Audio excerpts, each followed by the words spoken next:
Thanks for checking in the Pivoting to Web3 podcast. Go to pivotingtoweb3podcast.com to download and listen, or Web3 Game Plan to check out the videos. Thank you. Good morning, good afternoon, good evening. Welcome, welcome, welcome. Welcome to Pivoting to Web3, and I have Emmanuel Rose back again because he is exciting, cutting edge, and a lot to tell on what's happening with AI and some tools. But at the end of the day, we know lead generation is his focus, lead generation and the utilization of AI in today's marketing. He's won awards. He's an advocate of winning in the business world. So I'm just going to turn it over to Emmanuel because he's got some new ideas and implementations and tools and just a lot going on for why we have him back on Pivoting to Web3 podcast. Emmanuel Rose, say hello to your audience and ours. Hello, it's great to be back here, Donna. I really have been looking forward to talking to you again. You've won a lot of awards. Why don't you catch us up on what's happening now? Well, thanks, Donna. Yeah, I've been focused on completing some children's books projects that I have. My grandkids are getting to be a little bit older, so I'm focused on the chapter books. I got Cora the Bobcat coming out this month, and then the big project I'm working on is a guide to the 98 wilderness areas in the state of Nevada. Really? So that's going to be a 600-page book. Well, you've been busy. You've been very, very busy. Yeah. Told me a little bit about the AI work that you're doing as well. I know you do a lot of writing. You pay a lot of attention to your grandchildren, and I just really am impressed with that on how close you are with your family and your focus. So what do you have now that we could utilize in our businesses and entrepreneurs, and what's happening? We have access to these really amazing tools like, for instance, you're able to get real-time search leads. So as soon as somebody types into Google or mentions something on Twitter, we can sweep that information and an email, phone call, and those people almost immediately. And all that can be done through automation. So when you do the automation with some of your clients and what you're doing right now, how much time is that saving versus what's taken place in the past? I mean, some people are really still a little bit behind on AI, what it can do, and how it really changes what we're doing now. I mean, it saves a lot of time, but is that versus cold calling? You now have hot leads, or paint us a picture. Yeah, I think, when we look at something like, for instance, the video that we're creating today, if we were to go through and take a 30-minute video and edit it and then clip it and title it, manage this video, that's 5 or 6 hours worth of work. And now you plug it into something like Clipscribe or Opus Clips or Repurpose, and literally in 15 to 20 minutes, you have content that's ready to be distributed. So that's a huge leverage. It really is. So what else is happening with you in regards to your business and that you wanted to share on Pivoting to Web3 today? Well, I think looking at the process of testing these AI tools, right? That's an important thing. I just saw some stats that said, only 38% of businesses are using AI tools in the business, and I was surprised that it was that small of a group. We've got such great generative tools right now, like everybody's heard of ChatGPT for the most part. Then there's these services where you're able to use them as a marketing assistant or as an HR assistant. And I would like to encourage people to start to test these things, to schedule some time every day to interact with these AI tools, say ChatGPT, and figure out how you can start to customize and build your own persona on a generative tool and start to create some content. Do you have any favorites that you really used a lot that you think are going to be your go-tos? I mean, everything is really changing so fast. What's happening today may change next month or the next couple of months or the next few weeks. I mean, it's really changing quite fast. What I was really happy with 1 month looks like I might want to pay for something else in a few weeks because this one did a little bit more. But Right. how do you decide what you want to use and how you want to use it? Let's think about it from your perspective.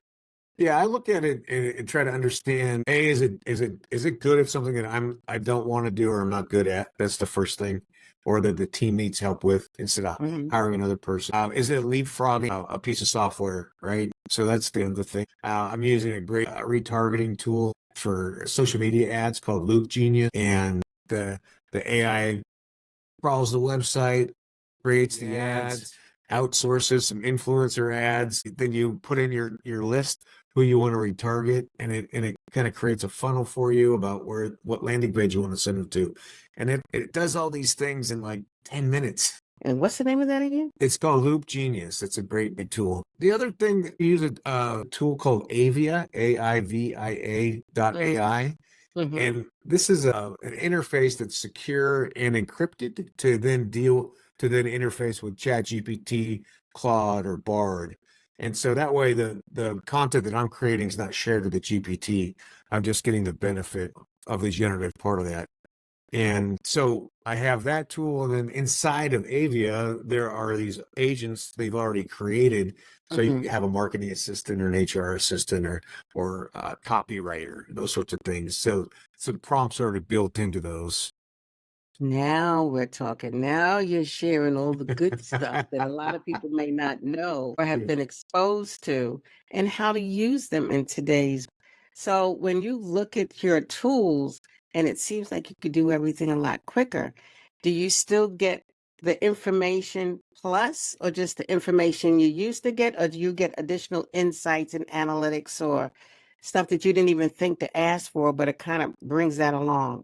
Do you get a choice in what you want, or how does that work?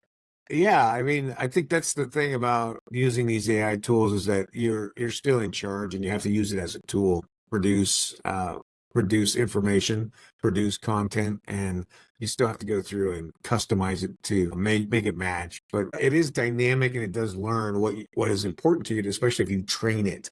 So the philosophy that a lot of people are taking now is that I'm training the GPTs as if I were training a staff person. You're continuing to update your prompts so that you only have to update it that one session, and then you can keep building on it. So is that kind of like the bots and everything that we're seeing now? Everybody's feeding bots, creating bots, making bots. Yeah. Is that pretty much the same thing that you're talking about when you set it up for one time and do it and leave it and you've got it done and just build on it? Yeah, exactly. That is what people are calling bots or prompt engineering, and then naming it. I name those prompt lists for my clients, right? And I say this is client A and this is person A inside of that client, and then that way they have maintained their own voices, and the GPT's learning from that.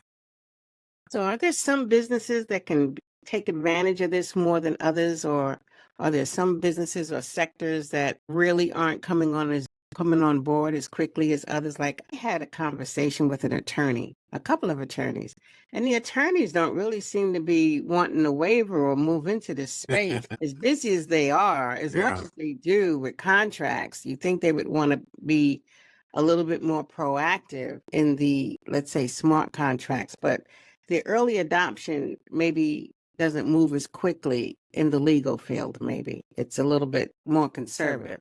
Yeah, it can be. I think that might be a field where some of the practitioners are worried they're going to get replaced, right? Where there's going to be some consolidation. And honestly, I think that is one of the areas where you're going to be able to make a simple contract and you're not going to need to call an attorney anymore, or that the attorney will be a reviewer but won't be the one who writes it, right? And so their billable time is always what's on the forefront of the mind of the attorney.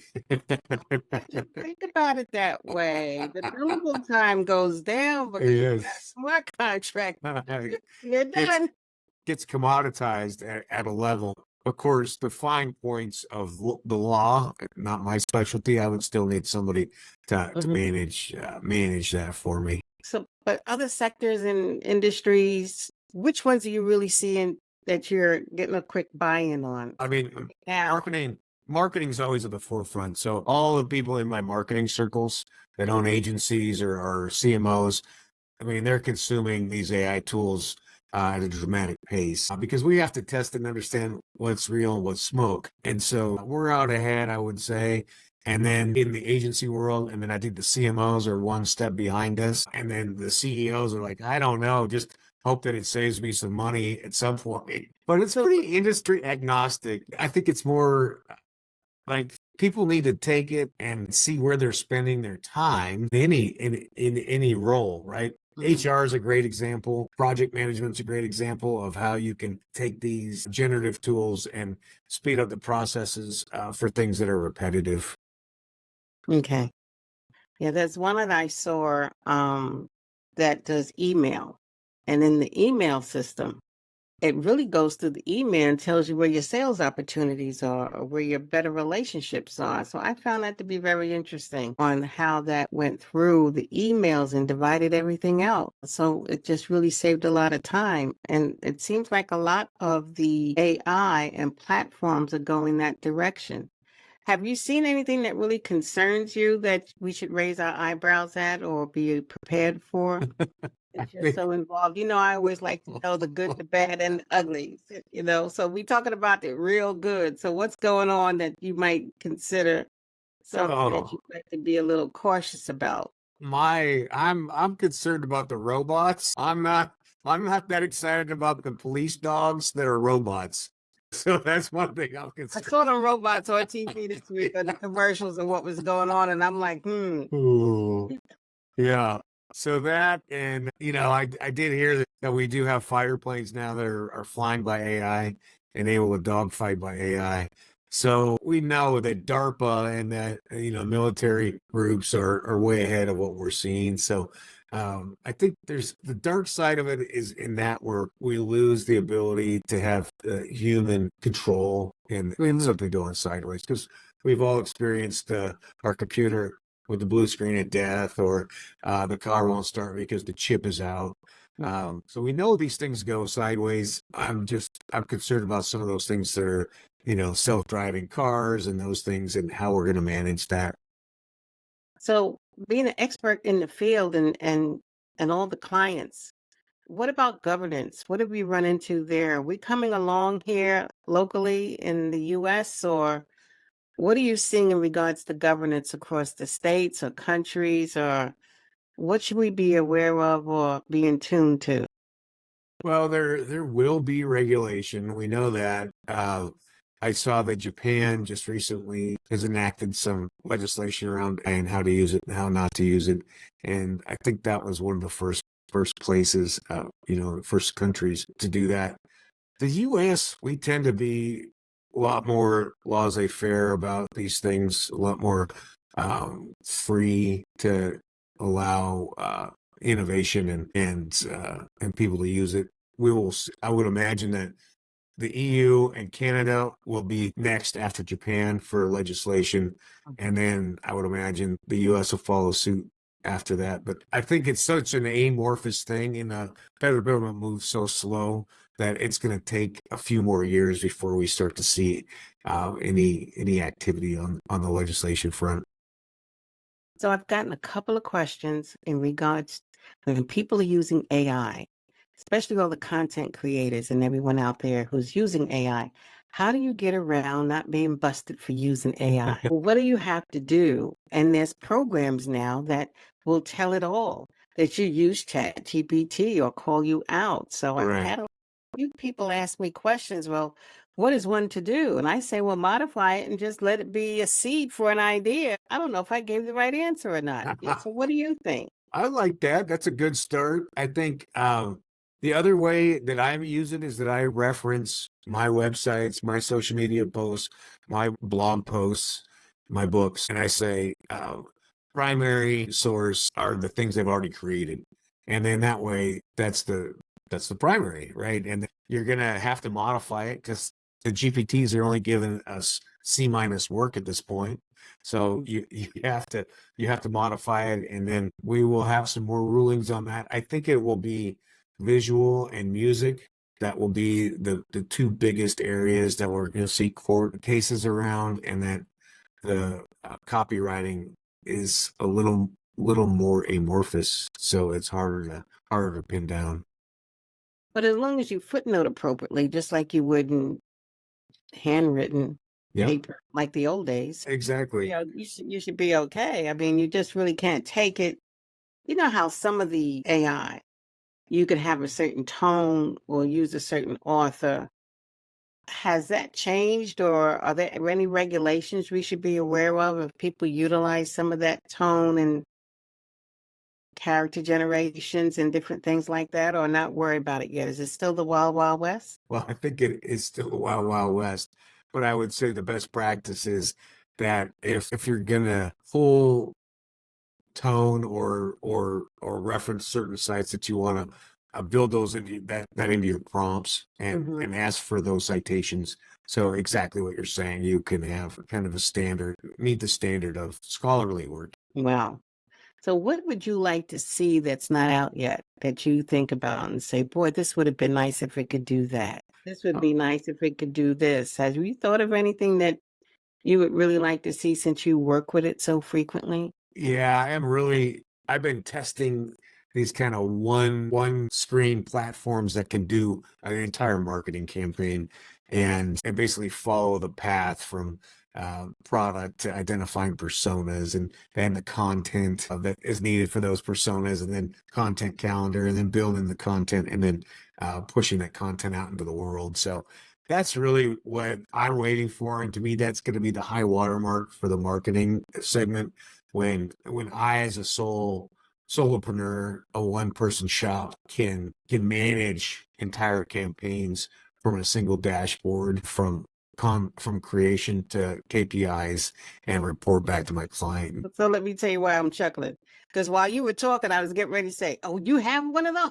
Yeah, exactly. I know. Sign you up too, right? I lost my train of thought for a minute. It's like, oh, is this existing already? I need that. I haven't found one yet. I've tested a few, but I think in 12 months we'll be at that place where a one person can run a $10 million marketing budget. So what are some of your favorite platforms now when you're working with clients, if you don't mind me asking? Yeah, Since it's those a technology podcast, I'm sure people are kind of like, well, give us some names. And what are you going to drop on us today? What are the nuggets? yeah, those three that I mentioned, which are Avia and Loopgenius and the video Clipscribe, and those are three that we use every day.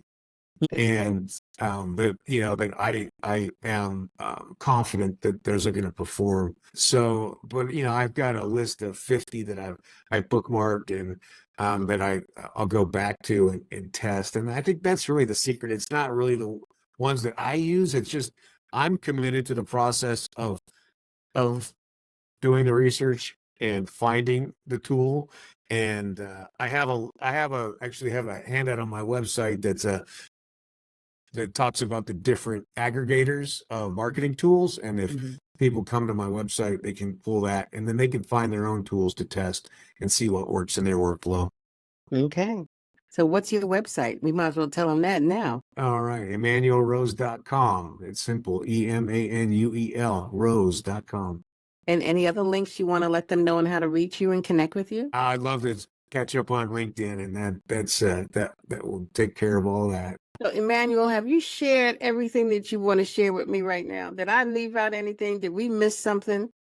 No, but Have your hand in quite a bit now. I don't know if you're giving me everything. I appreciate the conversation, Don. I always like talking to you, and I just want to encourage people to once a day turn off their phone and their computer and go for a walk outside. Well, that's a sweet spot. So thank you so much for being here on Pivoting to Web3 podcast.